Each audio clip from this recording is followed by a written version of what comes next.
What's going on, everybody? My name is Tyler Graham Stevens, aka TK, and you are now tuned in to TKReplay. Welcome back, people, to another episode of TKReplay. Today, we're going to be talking about Chance the Rapper's new album, Coloring Book. See, Chance is really known for his weird style and his on the cusp of the singing and rapping forte that's so popular nowadays. But he's really good at making the weird stuff with that good soulful sound. He's gained huge respect from heavy hitters in the industry, from Kanye West and the affiliates at Good Music, all the way to people like James Blake and Justin Bieber. So he's well loved across all facets of the hip hop industry. Chance's first album, I say album because nowadays there's almost no difference between albums and mixtapes. But his first album, Acid Rap, was a really experimental sound and pretty new for its time. Personally, I didn't really love that album, but listening to his features and going forward, I really started to appreciate, the kind of artist that he was. His second release was a compilation album with a whole bunch of people, and it was called Surf. Although it was mainly his project, Surf was a lot different than Acid Rap in the sense of it was a lot more structured, but it kind of gravitated away from rap, where I hear Coloring Book, and it's bringing it back to the rap side of things as far as his sound goes. So Coloring Book just dropped, and it was originally supposed to be called Chance 3. Don't really know why that happened, but as soon as it dropped on Apple Music, you could see, obviously, that the title was Coloring Book. So as always, I'm going to be rating this album on the 6 criteria. 1, what genre was the album and what genre was it supposed to be? How are the flows of the album? How is the message of the album? Is it relatable, and is it original? And lastly, has the artist evolved from their last project? So based on those 6 criteria, I'm going to go through all 14 tracks of Coloring Book and see where it stacks up. Record number 1, All We Got. Great way to start off this album. Chance is real, he's kind of on the cusp, with old Kanye West and, some aspects of Big Sean, but he's very religious with his music, and there's definitely a religious presence in his music. So it starts off, and the features on this record are actually Kanye West and the Chicago Children's Choir. So if you don't know, Chance is from Chicago, and especially with all the crap that's going on in Chicago right now and has been going on for many years, it's good to see that he kind of puts the city on his back like that. The presence of Kanye is good, and the Children's Choir is fantastic. The only thing I really have to say about this record is during the chorus, it seems a little bit jumbled and mumbled, and a little bit too much sound forced into a small place. But besides that, great intro and great track. Track number 2 is No Problem. So switching right into kind of a harder style of a song. He actually enlists the powers of 2 dread-headed niggas. He calls upon Lil Wayne and 2 Chainz on this record, and they all fucking come through flawlessly. And the thing is, if you think about Chance, you don't really think about him as a grimy dude as far as saying, I'm going to see you, I'm going to be in the lobby, you better not run away from me, son. But as soon as the record starts, although he's talking in a certain way, he puts his own spin on it. He keeps his originality here. So, he's kind of, big boosting his ego a little bit, but it definitely comes through unforced. And 2 Chainz and Lil Wayne's verses do nothing but help, and still, great record. So Summer Friends is a slow record. It features Jeremiah, and Jeremiah and Chance kind of go back and forth on this melodic tip and kind of talk about the short-lived relationship of friends that you meet during the summer, because for some reason those people never really do seem to last. But the mesh between the 2 of them is the great. Jeremiah has a great hook, and doesn't over pop the song or anything like that. Definitely, props to Jeremiah for keeping it nice and smooth and melodic. And yeah, another good record. Now, next record, I don't know if it's Dram or DRAM, so whatever, but the title is DRAM Sync Special. And it's someone who is not Chance, singing the song, and it's all right. I think it definitely adds to the flavor of this album.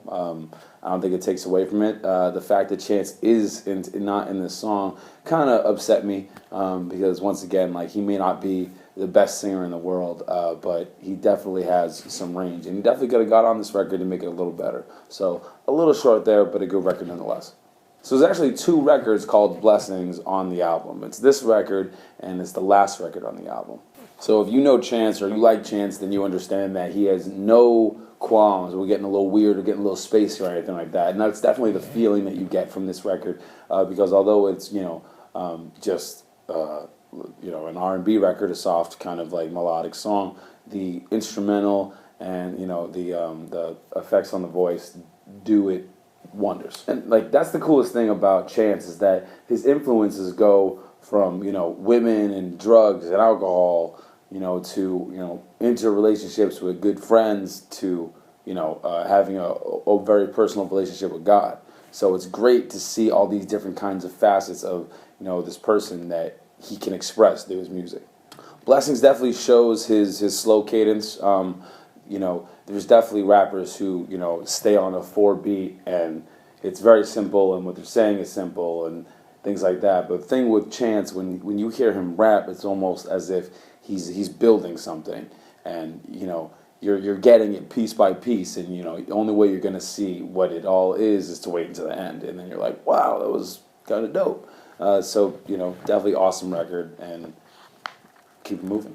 So this next record is called Same Drugs. Same Drugs actually, like I said before, it's the words are saying something almost counterintuitive to the title. So you hear the record Same Drugs, and you're thinking, oh, it's supposed to be like a party song or a stoner song or something. But it turns out that this record is actually about neither of those things, and it's completely about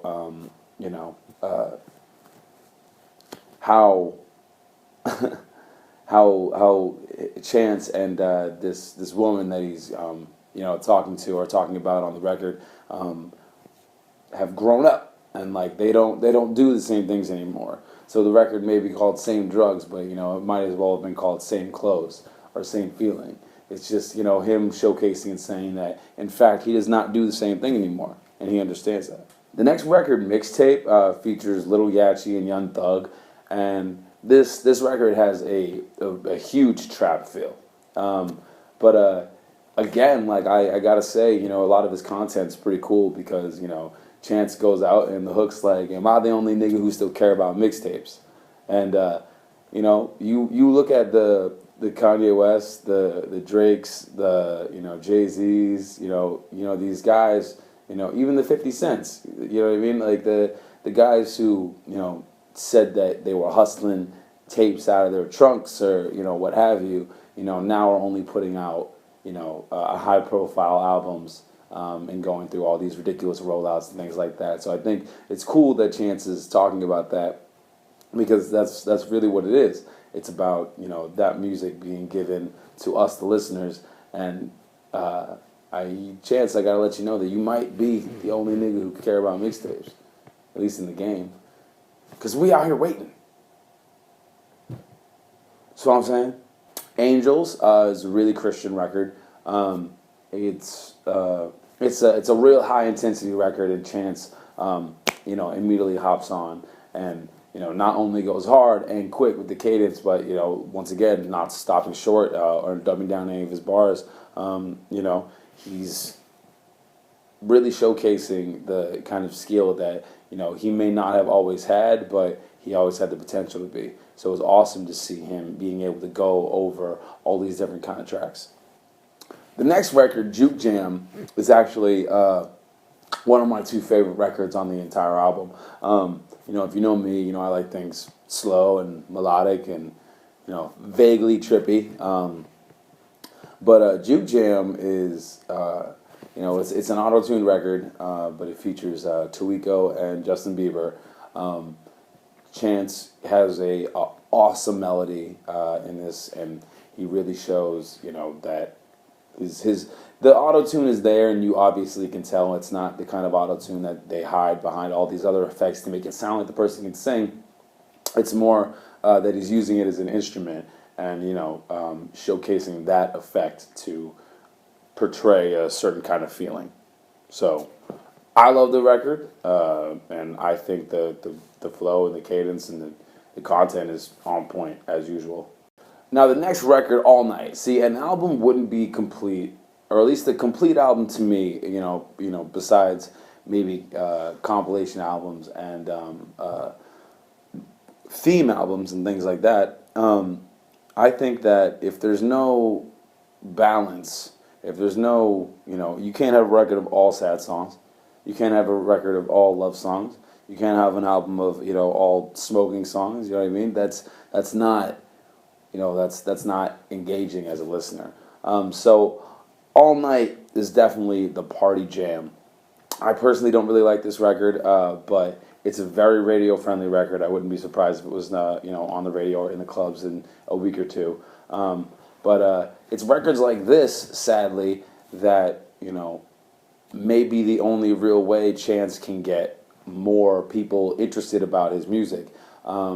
Because, if you like Kendrick Lamar, and you love Kendrick Lamar, and you talk to somebody who you think might like it, but they don't hear him in the club, they don't know anything about him. You know what I mean? Or they may hear him on the radio, but that's not enough. So, I think it's good that Chance is branching out and getting to do, or getting to use, his different skill set and all these different avenues, because that's the only way he's going to get recognized as the artist that he is. Next record, How Great, is another Christian record.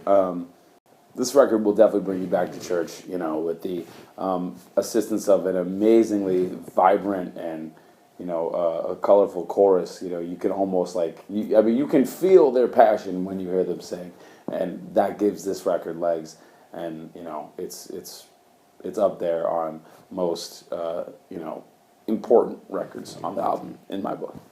My other favorite song is this next record. It's called Smoke Break, featuring Future. Now, again, you kind of see the Future feature and you assume a certain thing, especially with a song called Smoke Break.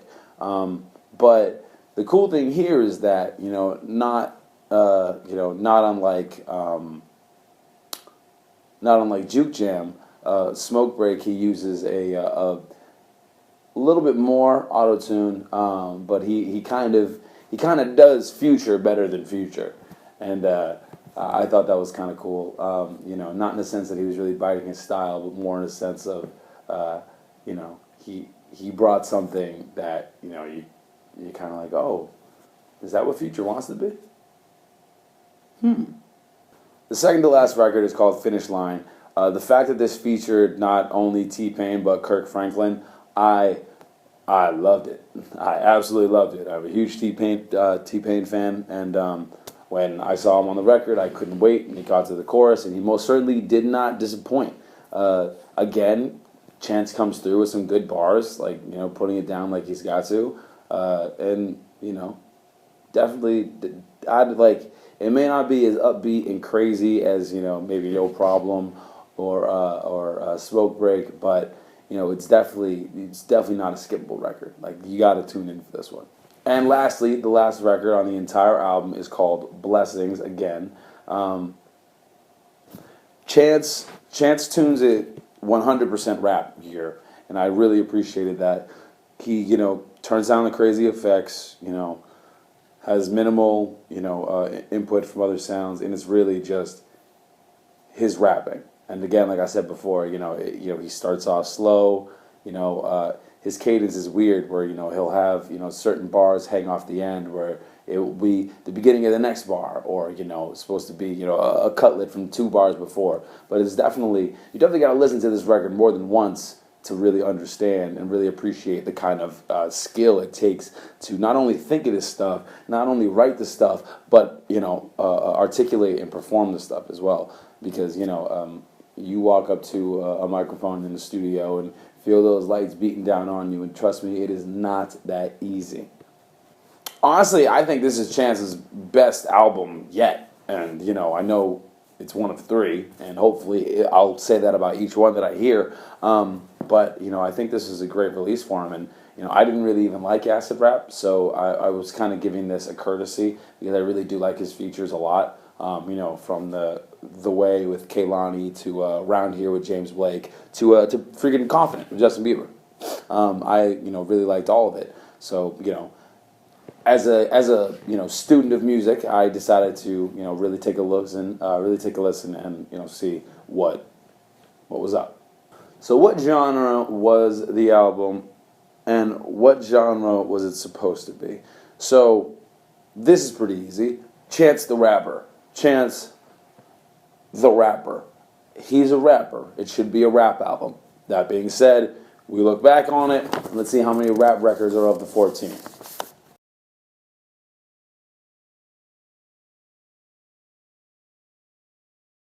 Seven records. 7 records of the 14 were rap heavy. Now, I don't want to say that it's it sounds like an R&B album because although there is singing, the biggest feeling that you get out of this, as far as the genre is concerned, is that it sounds like a gospel album. Before anything else, before the rap, before the R&B, before the pop, it sounds to me to like a gospel album. So on genre, I got to give Chance a 3 out of 5. How are the flows? Now, Chance has some pretty independent bars, and I don't think he bites from anybody. And I don't know any rumors about who writes for him or who doesn't write for him or what have you, but I know that as a listener, I don't know anybody in the game who sounds like Chance, and his flow is his own, and it's there. He's not just blibber blabbing talking about nothing. It's constructed and it's complicated, and if you're not a fan of hip hop, then you wouldn't get it. So I gotta give Chance a 5 out of 5 for the flows. Now the message of this album, like I talked about before, the cool thing about this is that there's so many. The album doesn't have a definite laser pointed position or anything like that, but he's talking about loss and gaining of friends, being screwed over by corporate America, his faith in loving God, his faith in love in his fellow man. He's talking about his family, ups and downs. So as far as the message, Chance kind of delivers a message to people on this, and it's good, and it's just more of a message of life. So for message, I got to give Chance a 5 out of 5. Now, is it relatable? I think this album is completely and utterly, perfectly relatable. It doesn't matter who you are. There's one record on this that you can identify with, whether it be the anger and no problem, whether it's the praising of how great. I think this album has something for everybody. So if you're some guy in Alaska, you probably can't relate all that well to this, but for the majority of people who listen to this album, I think it's going to be really relatable. But I understand that it can't really get to everybody. So I give Chance a 4 out of 5 on relatability. Now, is it original? Absolutely. This is probably the most original work that I've seen in hip-hop in 2016. This sounds like no other album. This, plays like no other album. This doesn't give you a message like any other album. Last time I was talking about how, Drake kind of, he's kind of relatable to, the modern North American person in the sense that his, issues are so very trivial and it's not. Well, I almost think that Chance is even, more relatable in that sense, because now it's not just, the trivial things, it's some of the bigger things, so now it's kind of widening that spectrum of understanding.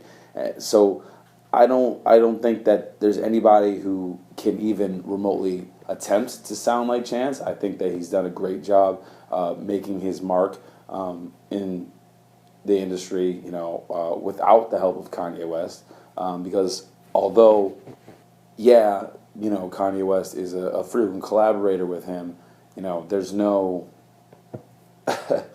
he's not signed to good music. He isn't signed to Rockefeller. He isn't signed to anything like that. You know, Chance is completely independent of that. And the fact that, you know, he's from the same city, you know, it almost puts him in a more respectable standing. So I really appreciate him for that. And I think his work is, you know, the most original to date. And has the artist evolved from the last project?